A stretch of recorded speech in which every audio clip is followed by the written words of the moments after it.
Western France, 2 months after D-Day. Trapped on the wrong side of a burning tank, an Allied tank commander goes on a rampage to clear the approach to Fort Montberet.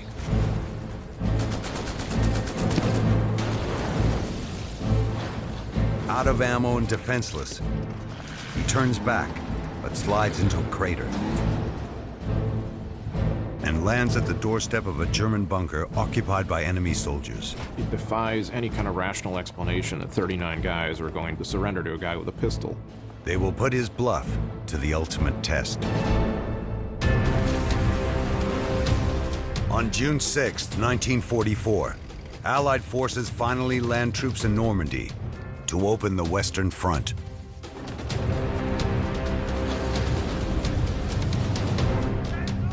But Nazi fanatics and diehards continue to fight ruthlessly for survival. D-Day was a battle. The Allies still need to win the war.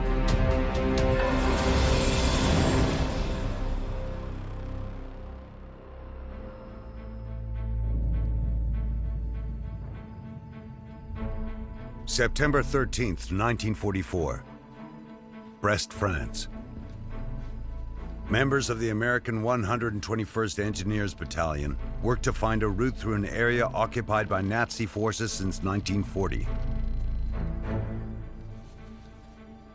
Captain Sidney Smith and his men must clear 2 paths across the minefield to allow Allied tanks access to Fort Montberet, which guards the port of Brest. The Allies' siege of Brest began on August 7th.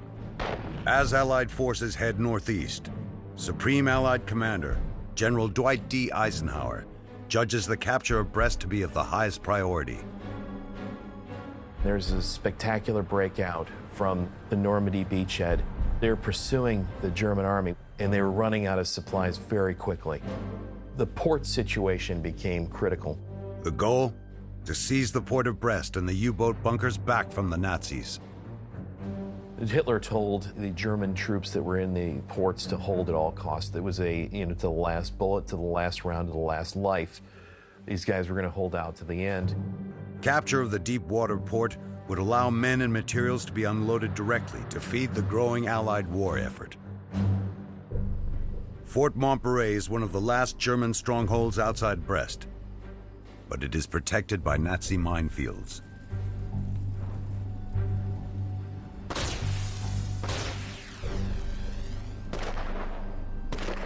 For the Americans, to clear the mines in daylight could be fatal. Big advantage of clearing mines at night is you're not going to be as visible to the Germans. So you will have that kind of, concealment under darkness. But the darkness makes their minesweeping more dangerous. It also makes for a more confusing situation. It's easier to get lost. They're using these metal detectors, and of course the ground is just inundated with all this stuff. So at night, how are you really going to tell the difference? Metal is metal is metal down there, and you're going by feel and touch rather than sight.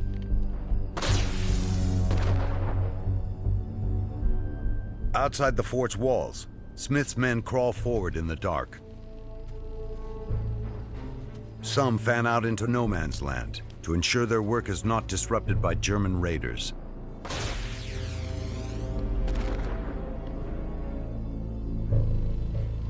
The others work in groups of 3, armed only with metal detectors, engineer's tape, explosives, and digging tools.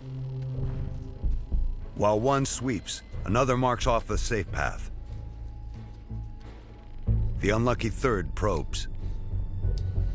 The true work of mine clearing is done on your hands and knees, usually with a bayonet, not straight down, but a sloped angle, and very gently prodding and probing ahead.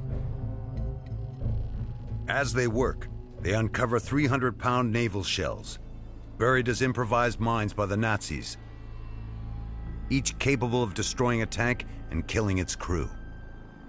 Yeah, the engineers are not going to try and defuse these mines at night because it's just way too dangerous. You have to be able to see what you're doing in order to be able to defuse them. They rig each one with a pound of plastic explosive to detonate later. That way, there's no chance they're going to be trying to defuse it under cover of darkness and it blows up in your face. The cleared paths will allow the tanks to advance on the walls of the fort. The engineers creep back to their lines. Their night's work has already proved costly. German snipers located one man despite the darkness. And another is gravely wounded.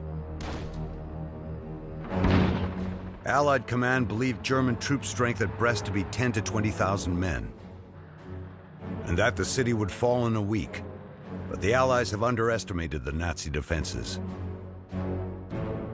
They do not account for the German soldiers who retreated from the American advance and provided thousands of reinforcements. The troops assigned to Brest were also among the elite. Nazi propaganda often portrays and calls the Fallschirmjäger as the youngest sons of the god of war. German paratroopers are generally well trained and well equipped and have got a high motivation. Including Major General Hermann Bernhard Ramke, Commandant of Fortress Brest. Ramke has served in all three branches of the German Armed Forces and is himself a qualified paratrooper in the 2nd Fallschirmjäger Division. He was also someone who was particularly dedicated to Nazism, someone who firmly believed in the Führer Adolf Hitler. Ramke issues an order saying that every single US soldier that is fighting against us here in Brest will not fight in Germany against our home country. By the morning of September 14th, the 121st Engineers have uncovered 4 naval shells and rigged them for simultaneous detonation. But the explosions reveal a 5th naval shell in the tank's path, still intact. Private John Nelson races forward to place an explosive charge on the shell.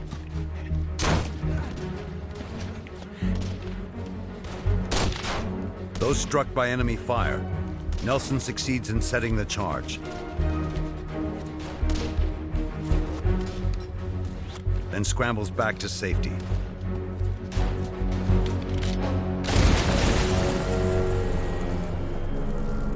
With a route cleared through the minefield, the craters will be filled in to create 2 paths, 50 yards apart and 8 yards wide.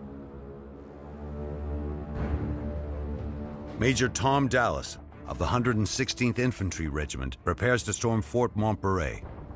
Major Tom Dallas, he was a soldier with a soldier's fighting heart. He had kind of ferocity about him and a single-mindedness in terms of destroying the Germans. He had an axe to grind against them because of the many soldiers under his command they had killed on D-Day. It won't be easy. An 18th century French fort provides German forces with a formidable defensive position. Strong masonry walls are backed by a massive earthen embankment 40 feet thick. A moat 15 feet deep and 40 feet wide surrounds the fort. You basically have these forts that are created to withstand almost any weapon that would have existed in the 18th century, and were still pretty applicable to the 20th century. In addition to the existing structures, German troops have dug an anti-tank ditch and placed bunkers and pillboxes occupied by machine gun crews. It is just one of a series of forts that ring Brest to protect its port. Plus, the forts are sited along every reasonable route of advance. The Allies had already ruled out attack from the sea. This is supposed to be the easy way in. Fort Montbarret is just a nut that you are going to have to crack.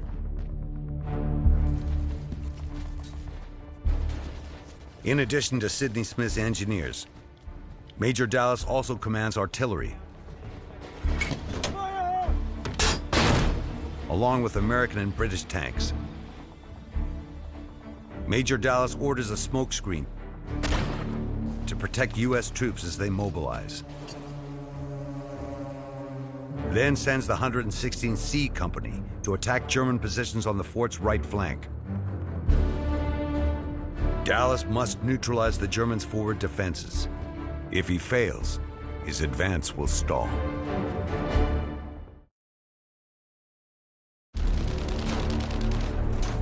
September 14th, 1944.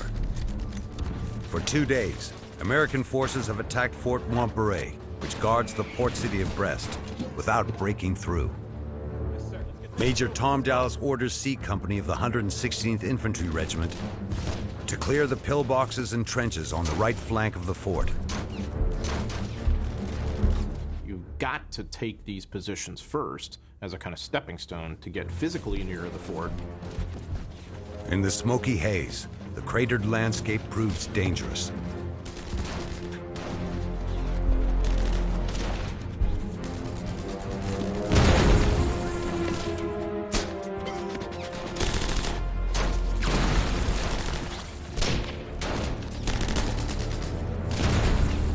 The infantry moves in with grenades and bayonets. C Company is in some very intense fighting. Grenade to grenade kind of fighting, rifle to rifle, bayonet fighting, which is exceedingly rare. When you see that in the reports of the time, it tells you that it's an extraordinarily traumatic kind of combat. What it meant was really intimate killing. The C Company has this mission, close with the enemy and destroy them at that close range. But by late afternoon, C Company achieves its objective. And the Americans occupy the west side of the fort. Dallas can begin to move in his tanks. British Churchill Mark 7 tanks are known as crocodiles. They are armed with a 75mm gun and turret-mounted machine guns.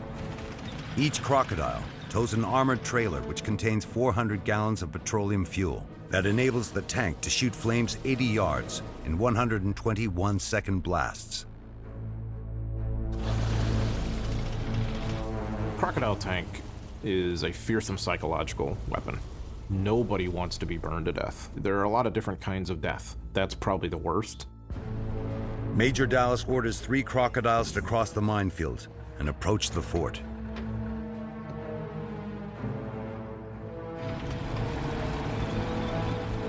Because the crocodile tanks are heavy, it's a, about 40-ton tank.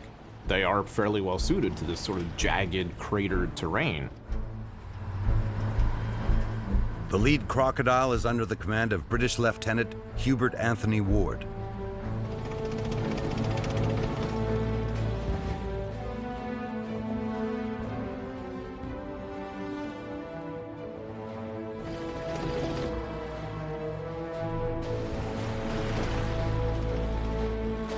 But as the second crocodile cuts across the minefield,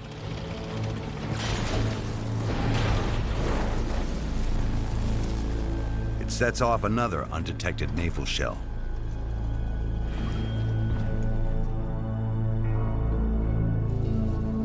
The tank is immobilized. The explosion kills 1 man and badly wounds the 4 other tankers. Major Tom Dallas's troops rush in to deal with the wreckage.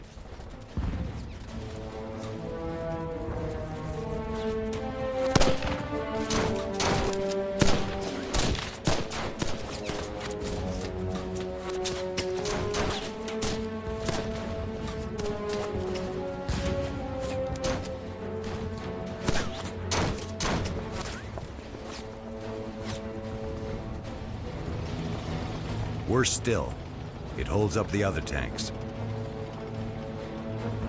They stand by to cross the minefield to provide covering fire. But their path is now blocked.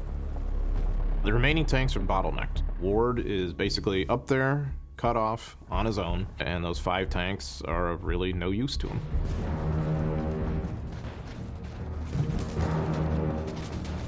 So American Captain Sidney Smith's combat engineers spring into action to clear a new path around the dead crocodile. These aren't just guys that build stuff, they're fighting engineers. These men have to maneuver, position charges, blow things up, and then continue to fight, and then in some cases hold things against all odds. His men must now locate the mines in broad daylight. making them easy targets for German snipers. This setback is yet more proof that German troops intend to fight for every inch of ground. Now, nearly 3 weeks into their siege, the Americans still have not reached the city walls of Brest. Nazi propaganda minister Joseph Goebbels makes a big story out of the defense of Brest. He portrays the German Fallschirmjäger and General Ramke as heroes fighting against all odds against the Americans. So, Brest is seen as something like the peak of the fighting in the fortresses in the West.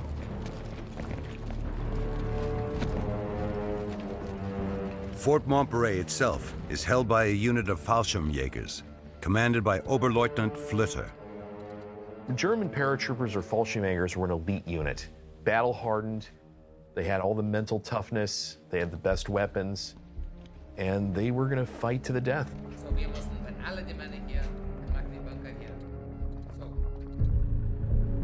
Near the fort's walls, Ward's crocodile tank remains a sitting duck, alone on the battlefield. Vulnerable to one of the most feared Nazi weapons, the Panzerfaust.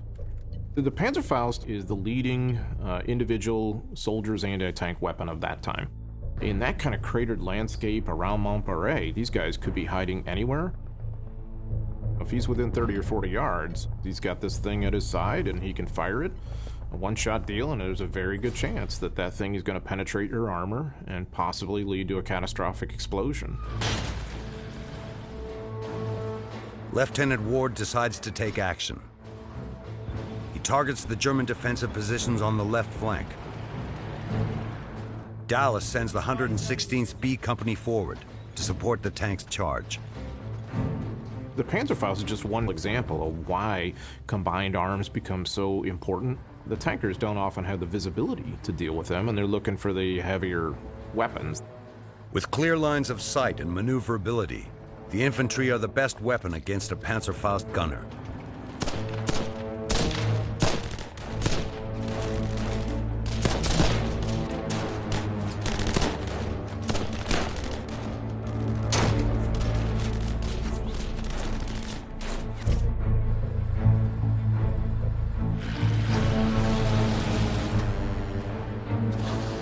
With bursts of flame, Ward starts to clear the German forces from the outlying pillboxes.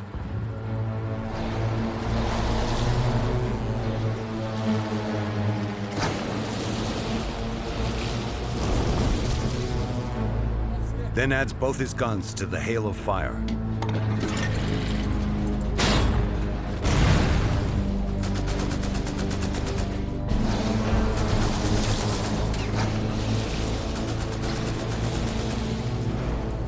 Flames do much of the work.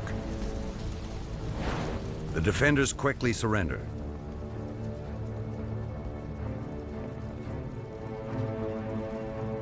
B Company rounds up more than 70 German soldiers.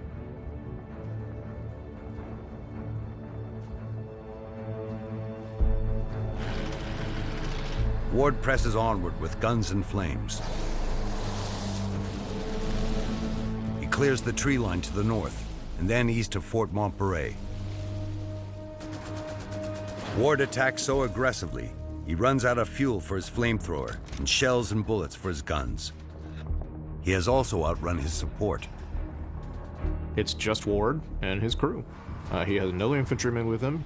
It's this lone tank, basically behind the German fort, deep in enemy country. Now defenseless, Ward turns back towards his lines. He navigates the bomb-blasted, cratered area around the fort.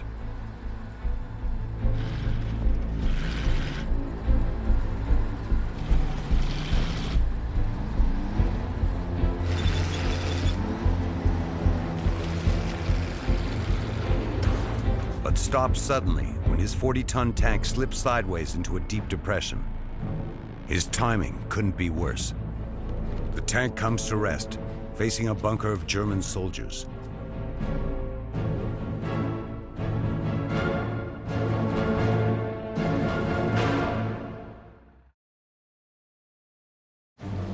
as the American 29th Infantry Division tries to seize Fort Montperay.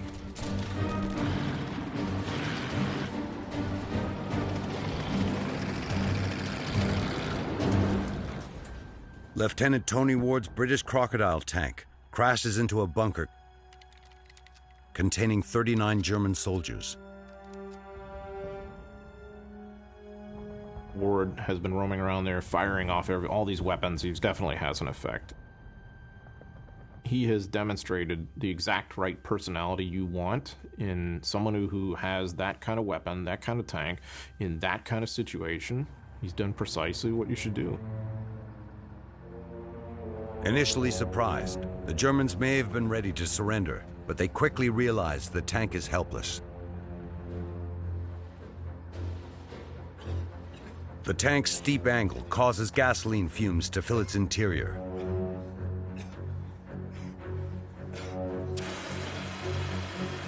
And worse, a fire extinguisher discharges and fills the tank with toxic gas.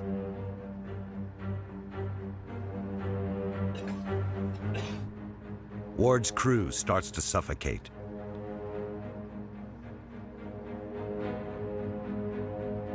He seizes his pistol and pops the hatch.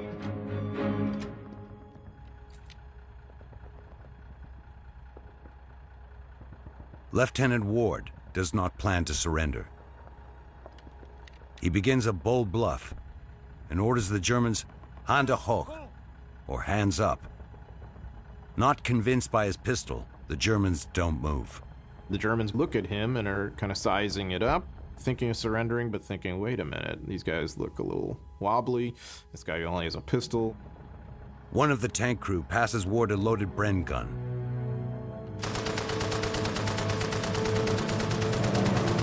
And he blasts out a series of warning shots. Remarkably, the Germans surrender.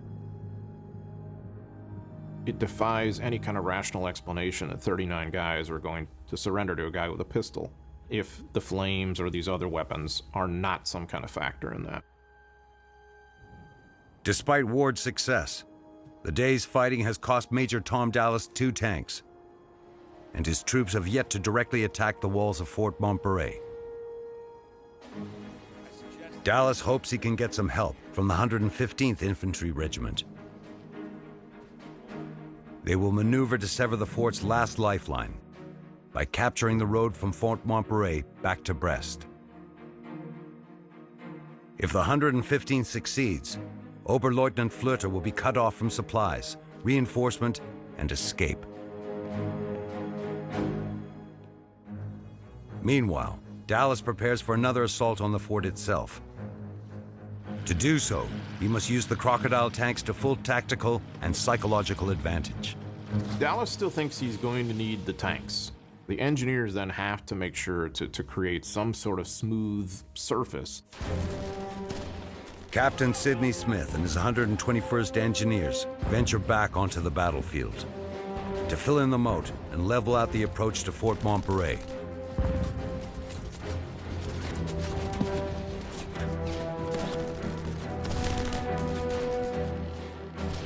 They use everything at their disposal. From bulldozers to explosives, to picks and shovels to accomplish the task. Captain Smith, he is the brains of this operation. If this were a peacetime civilian job, he would be the architect, he would be the foreman, the supervisor, all in one. As they perform this work, Smith and his men must also detect mines and avoid enemy fire.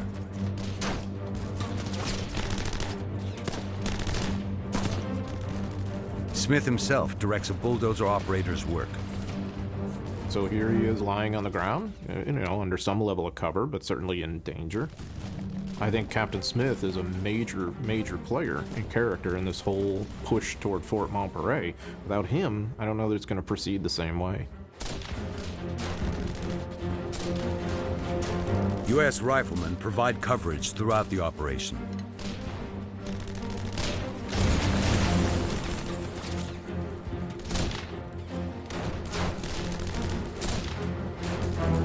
Their protection is so complete, only one member of the engineers is struck by German counterfire.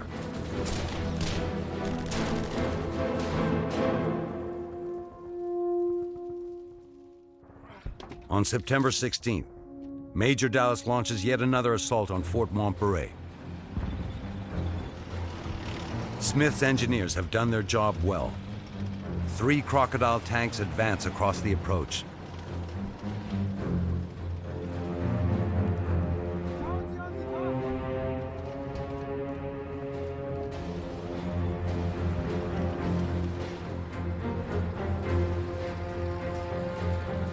And open up at point-blank range.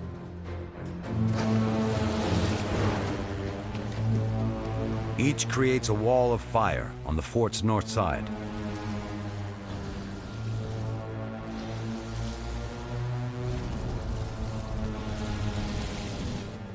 But with their fuel trailers empty, the flames burn out. The blaze has no impact on the stone. The thick walls continue to protect the defenders inside.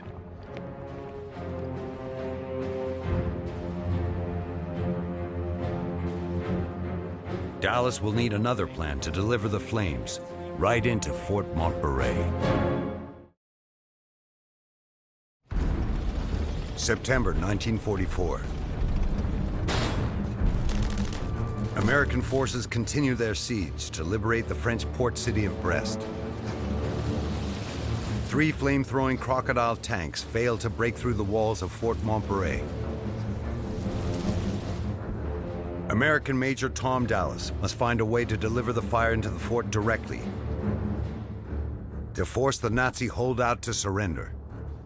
He realizes the easiest way through might be the main gate. Dallas orders an M10 tank destroyer to fire 50 rounds at the entrance.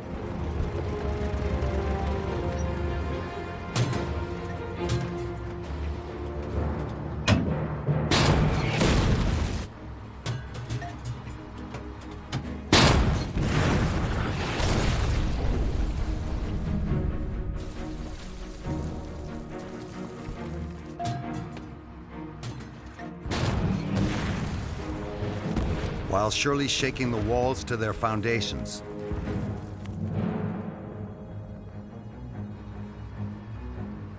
The gate holds. 6 more Crocodile tanks expend their fuel, sending fire up the walls on the north and east sides of the fort.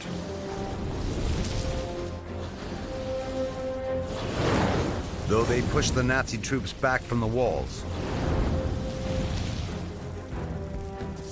the flames still have no effect on the structure. Flame tanks at this point are not effective. You're asking them to do something they're not really designed to do, which is shoot jets of flame at very well fortified masonry. I don't think flames are going to overcome that.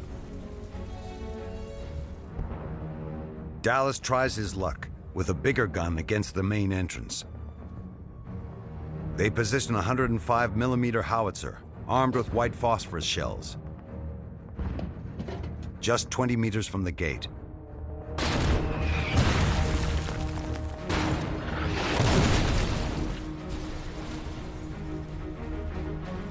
While white phosphorus was used for smoke screens, Dallas now uses it as an incendiary to set the fort on fire. They shoot off 150 rounds.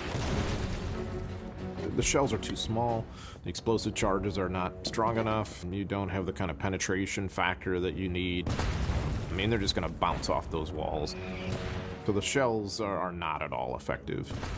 The barrage devastates the inside of the fort, but Oberleutnant Flitter and his paratroopers remain entrenched. Though the weapons are not always that effective for doing exactly what Dallas would hope, it is, I think, contributing to the kind of lowering of a morale of the German garrison. Meanwhile, Smith and his men locate a passageway which runs to a tunnel on the outside of the moat. The engineers determine that if the main gate cannot be breached, they might use the passage to bring down the walls to capture Fort Montbarret.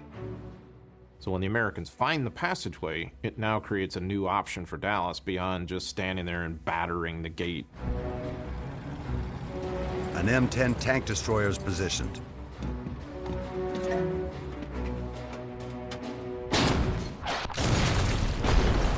The impact blows a hole at the top of the passageway's masonry wall, just big enough for a man to crawl through. Before anyone could be sent in, 3 wounded German soldiers emerge carrying a white flag. Through a translator, they explain the constant shelling and flames were taking a toll on the defenders inside. That the constant bombing has driven them crazy, so they are psychologically totally down. The artillery fire, the air bombardment have heavily impacted on their psyche. Armed with this information, Major Dallas decides to offer Oberleutnant Flöter a chance to surrender. He uses an English-speaking German prisoner of war to deliver his message.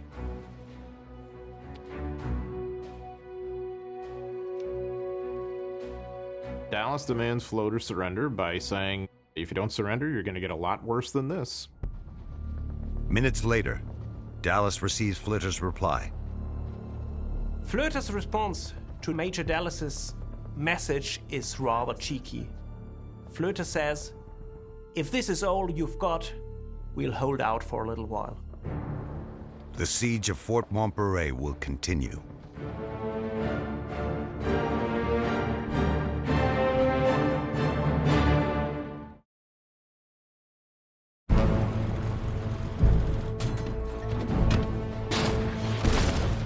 The 29th Infantry Division has attacked the German stronghold of Fort Montbarret for 5 consecutive days. Despite walls of flames and countless rounds of ordnance, the obstinate German lieutenant rejects the opportunity to surrender. So it's kind of a taunt to the Americans, and Dallas is not the kind of guy you mess around with. Major Dallas decides on a new approach. He orders 5 tons of TNT explosive. That much explosive is not available, but Dallas hopes 2 tons will bring down the wall, like a medieval castle siege. Dallas also has ladders at the ready to scale the wall, should the TNT's effects prove inadequate. But getting hundreds of pounds of dynamite into position proves difficult. Once again, Dallas calls on the 121st Engineers Company B, led by Captain Sidney Smith. With the Crocodile tanks and infantry providing covering fire, Smith's men move into the moat and unload the crates of dynamite. Would have been enormously stressful and tense because you don't necessarily know what's going to happen from one minute to the next. For all you know, the Germans may be massing their people. So before they begin work inside, they must secure their location. Smith's men enter the passageway.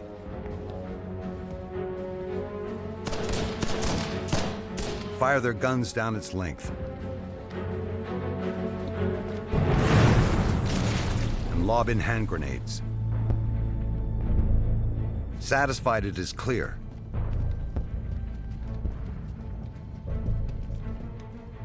Company B works quickly to bring in the crates of explosives.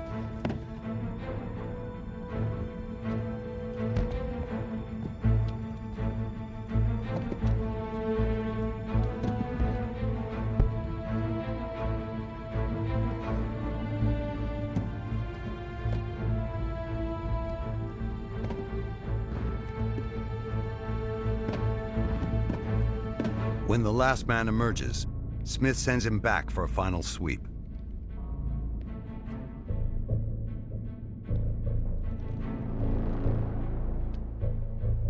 With the all clear and the dynamite rigged for detonation, another German POW approaches Dallas and asks him to offer Flöter one more chance to surrender. Dallas brushes the POW's request aside. Dallas hears these sort of vague allusions to the fact that perhaps the Germans may want to surrender, and he is in no mood to hear that And so the explosion is going to go forward. I won't tell you what he actually said, but it was colorful. Dallas orders his men to blow the TNT. But before the detonation, Dallas reconsiders his position. As the men work near the walls, they realize the body of 2nd Lieutenant Durwood Settles lies nearby. He had been killed in earlier fighting near the wall they hoped to bring down. Dallas is reluctant to blow the charges before the body can be recovered.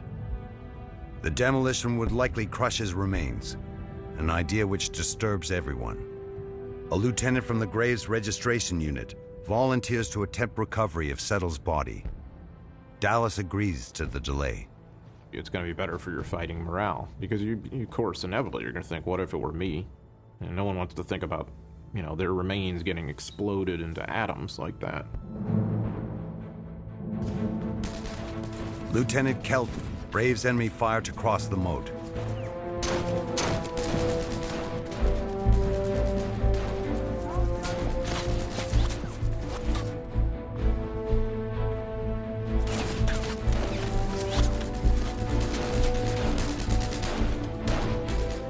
He retrieves the body.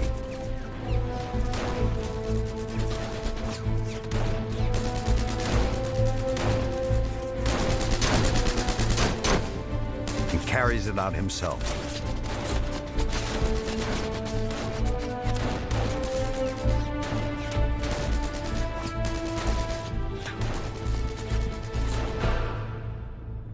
At 5 p.m. on September 16th, Dallas finally gives the order to detonate the TNT. He can only hope that it is enough to finally conquer Fort Montberet. September 16th, 1944. More than 3 months after D-Day, American forces try to bring down the walls of Fort Montberet, a Nazi holdout guarding the deep-water port of Brest. Major Tom Dallas hopes 2 tons of TNT will bring down the walls.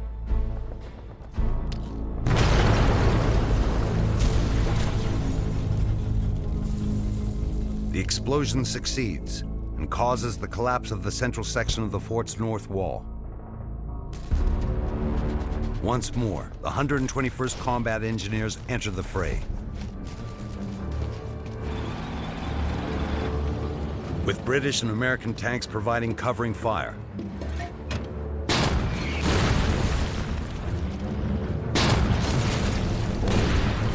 Captain Sidney Smith's B Company attacks the breach in the fort's wall and climbs over the rubble. It's a storm of artillery and machine gun fire.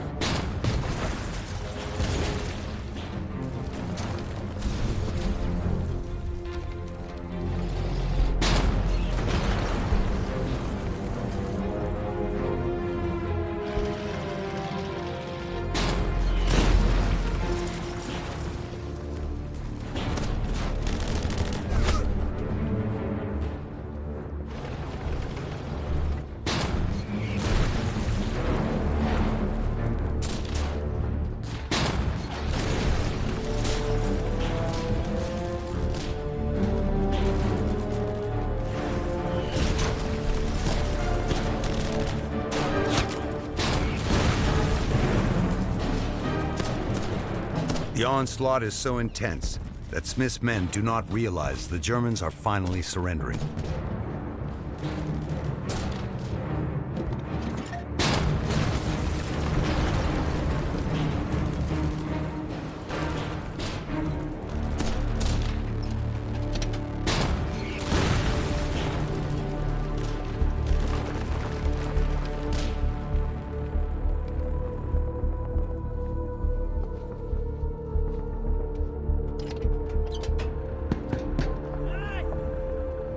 When they catch on, they pound on the tanks' hulls to stop the barrage. It's a chaotic moment. The 29th Division soldiers eventually have to take their rifle butts and pound on the tanks to get the attention of the tank crewmen so that they can tell them to stop firing. And it's not just a matter of humanity to the Germans, but also the fact that you've got American soldiers who are now within that fort and who might be in danger from the tank fire.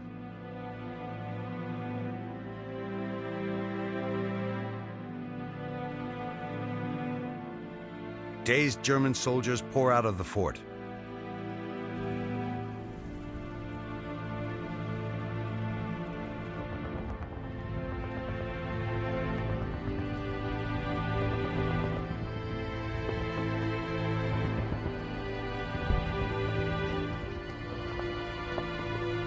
As the 29th Division starts rounding up German prisoners above ground, Smith's men realize that some may be holding out in tunnels beneath the fort.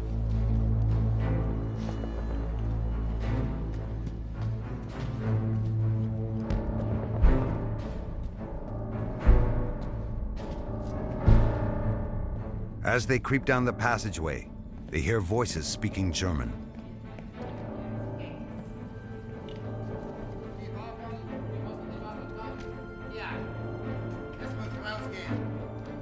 The engineers fire their Tommy guns down the tunnel to announce their presence.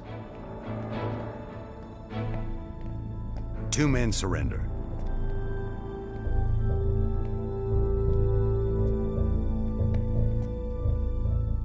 The engineers have captured the garrison commander, Oberleutnant Flöter.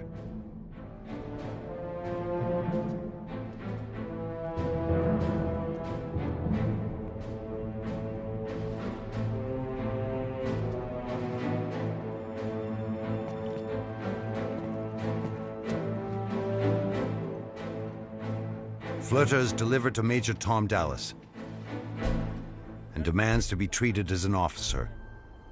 But after 5 days of intense fighting, Dallas is not in a receptive mood. He roars that Flöter is a prisoner of war and to get his hands above his head. Dallas insists that Flöter return to the fort and identify all of the mines set by the Germans.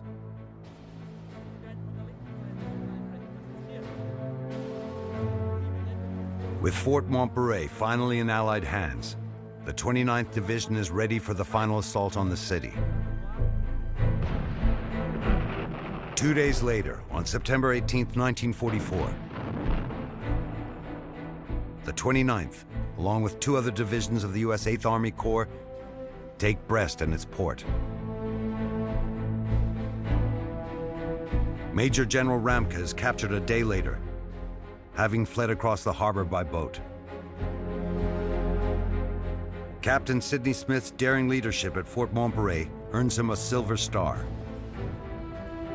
The Silver Star would also be awarded to Private John Nelson, who single-handedly wired up one of the naval shells in broad daylight.